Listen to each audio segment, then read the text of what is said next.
El proyecto va en la elaboración de libros de leyendas del noreste en sistema Braille, que es el sistema de lectura y escritura para personas con discapacidad visual o personas ciegas. Entonces son 3 libros de 3 estados, cada estado tiene su libro, es el estado de Tamaulipas, el estado de Coahuila y Nuevo León. El sistema Braille suele ser muy escaso. Sí, existen libros, pero casi siempre o es literatura académica, español, matemáticas, o suele ser, lecturas como para niños. Historias que se sienten, pues, nace justo de esta parte en el que trabajamos o que trabajo en educación especial, y que vemos esta falta o esta necesidad de los libros con adaptaciones en relieve, en braille, pues, para personas con discapacidad visual. Buscamos seguir fomentando la inclusión a través de la literatura. Protopodcast, un podcast de Lab Nuevo León.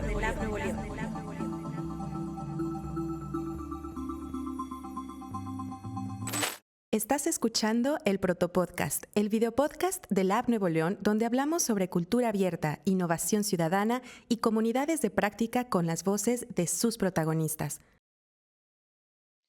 Bueno, es momento de compartir, es momento del Protopodcast. Hoy vamos a estar hablando sobre inclusión, sobre discapacidad, accesibilidad, con la comunidad Historias que se sienten, que trabaja aquí en Lab Nuevo León. Y tenemos a su promotora, Mariana Palomares, bienvenida, Muchas gracias. y a una de sus colaboradoras, Andrea Castellanos. Hola. Y bueno, pues contarnos un poco quiénes sois, por qué habéis trabajado, estáis trabajando en este proyecto ya desde hace 2 años casi, va a ser, o 1 año y medio. 1 año y medio. 1 año y medio. Eso, contarnos un poco vuestra procedencia, de dónde venís, de qué disciplina partís y por qué estáis haciendo este proyecto Historias que se sienten. Bueno, pues yo soy Mariana Palomares, soy promotora de Historias que se sienten. Y pues bueno, yo soy maestra de educación inclusiva. Historias que se sienten, pues nace justo de esta parte en el que trabajamos o que trabajo en educación especial, y que vemos esta falta o esta necesidad de los libros con adaptaciones en relieve, en braille, pues para personas con discapacidad visual. Entonces va un poquito de eso, más que nada partiendo de eso, y pues buscamos seguir fomentando la inclusión a través de la literatura. Ujú. Andrea. Bueno, yo igual, o sea, estudié la licenciatura en inclusión educativa, soy maestra en UNCAM, soy compañera de Mariana, somos vecinas de salón, y así fue como yo llegué aquí como colaboradora, ella tenía el proyecto, y pues me mencionó, lo importante que era para ella poder sacar adelante este proyecto y la importancia de favorecer la lectura inclusiva, entonces fue así como yo me uní como colaboradora. Todos los días le insistía: vamos, Andrea", hasta que lo logramos. Sí. Qué bueno. Oigan, y cuéntenos un poco en qué consiste el proyecto, qué es lo que han estado trabajando. Bueno, pues el proyecto va en la elaboración de libros de leyendas del noreste en sistema Braille, que es el sistema de lectura y escritura para personas con discapacidad visual o personas ciegas. Entonces son 3 libros de 3 estados, cada estado tiene su libro, es el estado de Tamaulipas, el estado de Coahuila y Nuevo León. Entonces, pues hacemos eso a través de la lectura y de la escritura del sistema, para fomentar esta parte en las personas con discapacidad visual. Sí, ya que, bueno, el sistema Braille suele ser muy escaso. Sí, existen libros, pero casi siempre o es literatura académica, español, matemáticas, o suele ser, lecturas como para niños o muy con licencias, ¿no? Disney, no sé, El Principito o así. Pero algo que lleve a la riqueza de las tradiciones mexicanas en sistema Braille, es muy poco lo que hay. Entonces, por eso es que nosotros quisimos integrar leyendas, y también lo que nos gusta también mucho es que, pues, las leyendas suelen ser así como que muy cortitas, entonces eso también nos beneficia, en cuanto a la lectura de Braille. Y esa es la idea de que también, promover la lectura, para las personas ciegas y también promover la cultura mexicana. Qué bien. O sea, aquí en el laboratorio un poco lo que siempre promovemos es que los proyectos que se trabajan traten de pues trabajarse entre distintos, digamos, perfiles y que siempre se incluya en los proyectos a las personas afectadas directamente pues, por las problemáticas o por las condiciones, ¿no? Cuéntenos un poco cómo ha sido ese acercamiento hacia personas con discapacidad, cómo las han hecho partícipes del proyecto. Bueno, pues ese sí fue un poco complicado porque uno de los puntos que también nos hizo abordar el sistema Braille, pues fue que las personas con discapacidad visual a veces son un poquito más como complicado por el mismo hecho de que no hay tanta apertura hacia esto. Entonces, fue un proceso bastante un poco tedioso, o sea, no voy a decir que fue fácil, porque, fácil no fue. Este, fue a través de unos compañeros, creo que aquí de en o sea, a través de Enrique, de nuestro mediador, un compañero aquí del lab, no recuerdo exactamente quién, nos comentó que había una persona ciega en la biblioteca Alfonsina, y buscamos el contacto, o sea, fue, bueno, vamos a buscar contacto y estuvimos, yo creo que unas fácil 2 3 semanas tratando de hacer contacto con él, porque no nos daban los tiempos ni para ellos, ni, o sea, ni para él, ni para nosotros como colaboradores, hasta que un día lo logramos hacer. Entonces, ese fue un contacto que se hizo. Ya él es maestro ahí en la Biblioteca Alfonsina para aprender, más bien enseñar el sistema Braille a niños o adolescentes o adultos que tienen esta discapacidad. Ya fue como se pudieron involucrar más personas, ciegas en el proceso de validación. Pero al momento del inicio del proyecto, que fue en septiembre del año pasado, sí fue necesitamos a una persona con la discapacidad. Entonces, estamos también en la duda de, bueno, ¿van a ser niños, van a ser adultos, van a ser jóvenes? Nosotras como maestras de educación especial tenemos alumnos ciegos, decimos, bueno, ¿qué parte, no? Hasta que dimos con Delfín Ojeda, que él nos pudo ayudar. Y después, que fue como en el mes de junio, mayo, no, abril, mayo, tuvimos la oportunidad también de recibir a otra persona con discapacidad visual. También él fue por una colaboradora, por Ivana, ella lo contactó y ya también él nos dio sus sugerencias. Y él nos contactó con otra persona que también es ciega, que de hecho ella fue la que nos regaló la máquina Perkins. Le comentamos sobre el proyecto, nada más que por tiempos no ha podido asistir al lab. Pero la idea también es que eventualmente en alguna sesión pueda asistir para que vea el trabajo. Pero sí fue un poquito complicado esta parte de encontrar o de que las personas ciegas pudieran como venir al proyecto y de hecho ahorita pues es algo en lo que seguimos trabajando. Sí, y para nosotros era muy importante porque, pues, siento que no servía de mucho que nosotros hiciéramos las cosas sin tener como esta parte de la retroalimentación de ellos, porque pues al principio nosotros queríamos que fuera un libro que fuera horizontal, nosotros queríamos que tuviera colores, pero pues no servía de mucho, o sea, nosotros sí queríamos como que tener esta parte visual que, que también como que atrajera a las personas que no tienen la discapacidad visual. Pero ya después contactándonos con Delfino, que fue, pues, nuestro primer contacto, sí mencionaba de que no le era muy útil un libro de manera horizontal. No le era útil, pues, que el libro tuviera, colores, porque, pues, claro que no. La También, cantidad de hojas. la cantidad de hojas, o sea, él prefería que fuera muchísimo más corto, porque los libros que suelen haber son muy pesados, muy difíciles de transportar, es muy difícil preservar el braille porque el punto se va perdiendo. También, nos ayudó muchísimo porque nosotros, aparte de la lectura en braille, del texto en braille, nosotros queríamos también agregar, imágenes. Entonces, también nos ayudó mucho en esta parte de las imágenes, porque hicimos pruebas con diferentes materiales, desde bordados hasta capa sobre capa, que poníamos, hojas sobre hojas, hasta que fuimos, teniendo como Mejorando. que muchos prototipos y él era el que iba validando toda esta parte que fuera funcional para él. Y también, justo él, como tenía sus clases, cuando llegaban sus alumnos, él les mostraba los libros y les decía, ¿qué les parece? ¿Qué le cambiamos? ¿Qué le hacemos? Entonces ya él nos estaba dando La toda red. esta parte de la retroalimentación para que fueran justamente accesibles para todos. Justamente les iba a preguntar eso, o sea, cómo había impactado en el diseño del Ujú. prototipo esta participación, ¿no? Sí, sí, De sí. las personas con discapacidad visual. Muy bien, y cuéntenos un poco también cómo han hecho la selección de las leyendas. O sea, ¿por qué leyendas del noreste? Entiendo que un poco por el contexto Ajá. en el que estamos, en el que vivimos, pero ¿qué criterios han seguido y qué importancia tienen estas historias para el noreste mexicano?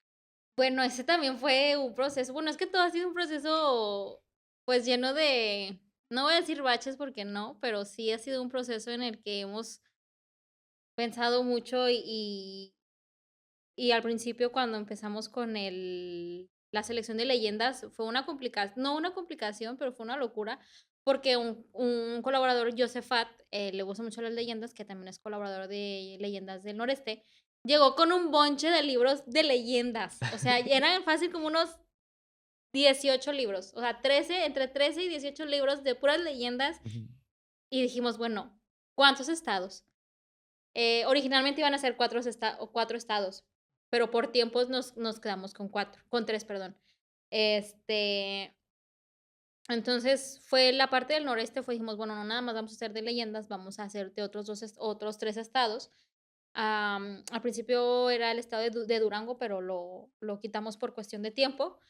Y dijimos, bueno, somos del norte, arriba al norte, viva México, nos quedamos con el noreste, ¿no? Entonces seleccionamos los estados, después discernimos los libros y fue, bueno, solamente nos quedamos con estos. Y luego aparte buscamos leyendas en internet y ahí fue como sí las podemos usar o no, porque también estaba el tema de si legalmente podemos utilizarlas y fue bueno, primero nos aventamos esta tarea de buscar si la podíamos usar, salió que sí, siempre y cuando no hubiera una modificación. Para la selección de leyendas, las leímos, o sea, hubo una sesión, recuerdo que fue en una sesión de octubre, más o menos del año pasado, que mientras estábamos haciendo otras cosas como prototipos y demás, yo me puse a leer leyendas, de que bueno, ahí les va tal. Y ya me ponía, esta leyenda es de Nuevo León y se llama tal, y yo me ponía a leer, ¿qué les parece? No, esa no nos gustó tanto. Pero antes de eso también fue de, bueno, va a ser para niños, va a ser para adultos, va a ser para jóvenes. Entonces nos quedamos con un público de jóvenes Jóvenes adultos. adultos. Ujú. Ajá, entonces fue, bueno, vamos a utilizar leyendas para jóvenes y adultos. No quisimos usar las típicas tradicionales de La Casa de los Tubos, o la de Arranberry, o leyendas como que muy sonadas, pero dijimos, bueno, si ya vamos a abrir leyendas, vamos a abrirnos a leyendas que la gente no conozca tanto. O sea, y si nos ha pasado de que, ¿cuál es esa leyenda? No, pues es de que el Bagre resucitado. Pues nadie conoce la del Bagre resucitado de aquí de Nuevo León, que es de Montemorelos. Está muy divertida, la verdad. Eh, entonces fue como que un foco hay leyendas, por ejemplo, a mí me gusta mucho la de la leyenda del Bagre resucitado, porque no es tanto de misterio, está como que al final el pescadito resulta que no está muerto, está en es un platillo, el bagre está vivo y empieza a sangolotearse en el plato. Spoiler. Spoiler. Spoiler de la leyenda. Ajá, spoiler de la leyenda. Entonces decidimos irnos por leyendas no tan conocidas. O sea que sí, bueno, si ya vamos a hablar de leyendas, vamos a hablar de leyendas nuevas, de leyendas que no se conozcan. Hubo una que yo sí dije, yo quiero que esté esa leyenda y no me importa lo que digan, de Nuevo León, que se llama Aquí se revolcó el diablo, que de hecho es la imagen de esta que tenemos aquí, porque me gusta mucho y por esa leyenda yo decidí hacer leyendas en los libros. O sea, Aquí se revolcó el diablo, tiene la culpa de por qué son leyendas. Y fue más que nada por eso. Sí, y creo que igual, integrar leyendas que no fueran conocidas, también no nos atrajo solamente como que al público con discapacidad visual, sino como que también a todos, porque, ellos, además de que les llamaba la atención el braille, aunque no lo conocían, para ellos era interesante, pero también como que se quedaban con la espinita de que, ay, bueno, esta imagen, pero ¿de qué leyenda es? Entonces, igual, pues nosotros en nuestros libros no tenemos texto en tinta, tenemos solo texto en braille. Entonces ellos también como que buscaban esta parte, de, bueno, quiero leer también esta leyenda. Nosotros les decíamos que visitaran nuestra wiki y también siempre cuando hacemos eventos o así, igual entregamos hojitas que tienen braille y que tienen texto también en tinta. Oigan, y volviendo un poco a esta idea de cómo les ha ido con las validaciones que han ido haciendo, es decir, ustedes a lo largo de todo este tiempo han ido tocando base, ¿no? Con diferentes personas, con discapacidad, em, en ella y un poco poniendo a prueba, ¿no? Sus prototipos, iterando cada uno de ellos y haciéndoles modificaciones en base pues, a estas validaciones, ¿no? Entonces, cuéntenos un poco cuáles han sido, con qué personas han sido y cómo ha ido modificándose del primer prototipo a la versión que tienen ahora. Sí. Bueno, nuestro principal, persona que nos da la validación de los libros es Delfino. Él nos ayudó con, yo creo que sería en cuanto a todo el diseño, desde el tipo de hoja, desde el tipo de encuadernado, desde el material para las portadas, o sea, él tenía que sentirlo y decirle, este no me gusta, está muy rugoso porque teníamos, queríamos que fuera como que muy, como que ¿Estético? no, al revés, o sea, no queríamos que ¿O fuera cómo? estético. Bueno, sí, o sea, la idea era que fuera estético, pero ya él nos fue cambiando Pero como que funcional. toda la idea. Ya. Ajá. Y nuestro primer prototipo sí tenía, portadas de cartón grueso, que fue como que él decidió que era como que el que se sentía mejor, el que le podía ir mejor el braille. El braille, en esas portadas estaba intervenido en mica fría, y lo pegamos Que es como un sobre el contact cartón. duro. Ajá. Ujú. Este, y también nos ayudó en que en vez de horizontal fuera vertical, que nos ayudó a elegir, el tipo de imagen, pero Relieve. igual también, o sea, como te cuento, también él validaba no nada más él, sino que también él se los daba a sus estudiantes y les preguntaba, ¿te gusta este? ¿Cómo sientes este? Porque sí suele haber personas que tienen como que más sensibilidad en sus dedos y a lo mejor unas imágenes las alcanzan a percibir y otras no tanto. Y luego también en cuanto uno de nuestros colaboradores, Jesús, él estudió diseño gráfico y él fue el que hizo las ilustraciones. Entonces, al principio sí estaban como que muy complicadas de comprender en un relieve, o sea, pues tú la ves y la entiendes, pero pues, por ejemplo, imágenes que eran muy complicadas, por ejemplo, una leyenda que tenía un búho con una cabeza de una bruja, es complicado Claro. en un Darle. relieve, o sea, si no tenías el contexto de la leyenda, no lo ibas a entender. Entonces, también tuvimos como que cambiar estas ilustraciones, hacerlas un poquito más sencillas para que le pudiéramos intervenir, el relieve y para que fuera entendible también. Entonces, él nos ayudó también en esta parte, igual todos sus estudiantes. Y ya para nuestro segundo prototipo fue cuando se integró, nuestro colaborador David, y él nos dio como que un cambio total, porque siento que Delfino lo quería como que todo Ujú. muy análogo. No quiero que tenga audio, no quiero que tenga descripción, o sea, como que todo sea, muy táctil. Entonces él nos dijo: "Me gustaría más que tuviera una descripción". Y ya fue cuando nosotros dijimos de que, bueno, podemos Ah, agregarle un sí. QR. Entonces, ya para nuestro segundo prototipo cambiamos, no es el relieve de las imágenes, lo hicimos, un poquito mejor. En nuestro primer prototipo teníamos capa sobre capa y en nuestro segundo tenemos puntillismo, que es muchísimo más fácil de producir y más Más sensible al tacto. ajá. Entonces, como que ya nuestro segundo prototipo lo hicimos como que la versión de Delfino, que es un adulto que él quería como que algo más Análogo, ajá, más, que no tuviera como que no vintage. integráramos como la tecnología, y ya en nuestro segundo prototipo ya agregamos los QRs de las descripciones de las imágenes. Entonces, igual, ya para nuestro segundo prototipo nos dimos en la tarea de grabar los audios, para la descripción de las imágenes, de subir los videos y así. Entonces, nuestro segundo prototipo está como que más enriquecido. Y luego también han tenido algunas vinculaciones, ¿no? Por ejemplo, con la Biblioteca Alfonsina de la Uni, recientemente han estado en la FIL, Mm. por ejemplo. Cuéntenos un poco cómo han sido esas vinculaciones que han ido desarrollando también. Bueno, con la Alfonsina, pues, la verdad se dio como de forma natural a través de Delfino. De hecho, ahí se quedaron los primeros 3 libros, que de hecho tenemos pendiente de llevarle imágenes ya en puntillismo porque él nos la pidió. Entonces, esa vinculación se hizo de manera muy natural. Ahorita, pues, también que estuvimos en la Feria de Buenas Prácticas de parte de Secretaría de Participación Ciudadana, ahí hay como que algunas otras vinculación que creo que se estén cocinando, porque sí conocimos otras, o sea, otros proyectos ahí que nos dijeron si podemos hacer como una colaboración. De hecho, una que se llama Café con Autores, que ahí tenemos pendiente una plática con ellos para hacer Poesía en poesía en braille. braille. Entonces ahí también siento que de eso salían como más una vinculaciones y aparte, pues también como más ideas.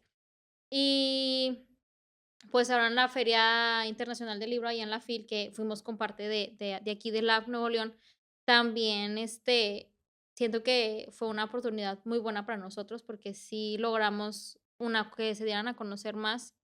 También nos preguntaron más a ver en dónde pueden conseguir los libros, o cómo ahí puede haber un acceso a ellos. De hecho, pues al Instagram de Historias que se sienten sí nos llegó como que mensajes de parte de la FIL o de una publicación que se hizo de la feria, de dónde conseguimos los libros, ¿no? Entonces, o cómo se puede colaborar. También hubo ahí un acercamiento con educación, o sea, sí nos preguntaron cómo los podemos llevar a las escuelas. Entonces, también es otra cosilla que ahí debemos estar cocinando, para, pues, que esto vaya a la parte accesible. Y, pues, la idea es que la siguiente vinculación, que también ya se hizo, nada más hay que, pues, aterrizarla bien, es aquí en Biblioteca Central del Estado, para que ahí pueda haber otros 3 libros, y que unos haya aquí en la que nos Exacto, dejen, ¿verdad? justo. Pero sí, la verdad que la parte de las vinculaciones nos han ayudado mucho y se han dado de forma muy natural. O sea, sí hemos buscado, pero a pesar de que las buscamos, siempre se dan como de forma, pues, muy natural, muy, pues sí, muy se dan, verdaderamente se van dando. Qué bueno, eso solo habla bien de su trabajo, la verdad. Sí, aquí en el lab, por supuesto que hay y pueden dejar los libros y de hecho en el acervo, si no estoy mal, han estado durante un tiempo Sí, en unas cajas como las que vemos aquí, para quienes nos están viendo sí. en el video podcast. Y bueno, pues vamos a ir cerrando un poco la sesión, la entrevista, pero sí quería que nos contaran un poco qué viene en adelante, ¿no? O sea, en qué están ahora, cómo, cómo van a seguir iterando el prototipo o van a saltar a otro prototipo. Cuéntanos un poco eso. Bueno, yo, spoiler alert. Bueno, ni tan spoiler, la verdad, porque ya lo había comentado con los colaboradores en las últimas sesiones que tuvimos. La idea es que ahora sí ya agregamos audio a las leyendas. La idea ahora es agregar videos interpretados en lengua de señas. Cara. No, entonces la idea sí, como nos ha llevado a más personas, pues la idea, y si yo ya tenía como que la idea para que este segundo prototipo que tenemos aquí ya estuviera con lengua de señas, pero dijimos, bueno, no, vamos a mejorar primero con audio. Y pues yo por mi cuenta, tengo un coro que es de lengua de señas, y entonces interpretamos canciones en lengua de señas. Y con mi compañera, que también somos como directoras del coro, entonces me dijo, ¿por qué no hacemos un enlace con Historias que se sienten? Tuvo otro proyecto y interpretamos, ¿no? Entonces, pues yo creo que la idea es que el prototipo que tengamos se quede a lo mejor como en este formato de libros, pero a lo mejor podemos emigrar a un formato como visual Video. para las Ujú. personas sordas con discapacidad auditiva, este, y pues abrirnos a otras literaturas. Sí, siento que lo ideal para nosotros sería que fueran libros totalmente inclusivos, que tuviera braille, pero que también tuviera tinta, pero que también tuviera videos para las personas sordas. Entonces como que la idea es abarcar todos estos campos. También últimamente hemos investigado también, tenemos la idea de que queremos abarcar también infancias. Entonces queremos hacer libros que sean dirigidos para infancias y también como que sean un texto, como que un texto fácil para Sencillo. para niños con dislexia o así, o sea, como que Espacio abarcar que la intelectual. lectura realmente sea inclusiva. Qué padre, de verdad, felicidades, porque tienen, vamos, el proyecto nos encanta en el laboratorio y justamente que lo estén escalando hacia generar mayor inclusión, ¿no? Mayores perfiles y demás, es excelente. Entonces, pues de nuestro lado, como siempre, felicitarlas, apoyarlas en todo lo que necesiten. Bueno, y para quienes quieren sumarse a la comunidad, lo pueden hacer o pueden consultar más bien su documentación a través de la página web de labnuevoleón.mx. Pueden también consultar la documentación, como digo, a través de la wiki. Y si no, también pues, pueden estar al tanto de las actividades que van a estar haciendo a través de nuestras redes sociales, que son igual, @labnuevoleón. Y ustedes, no sé si quieren dar alguna red social para que les sigan también. Sí, bueno, la de el Instagram de Historias que se sienten es historias que guión bajo se sienten. Muy bien, perfecto. Entonces, pues ahí pueden encontrarnos. Muchas gracias, Gracias a chicas, ustedes. Gracias. y muchas gracias a quienes nos han escuchado. Nos vemos.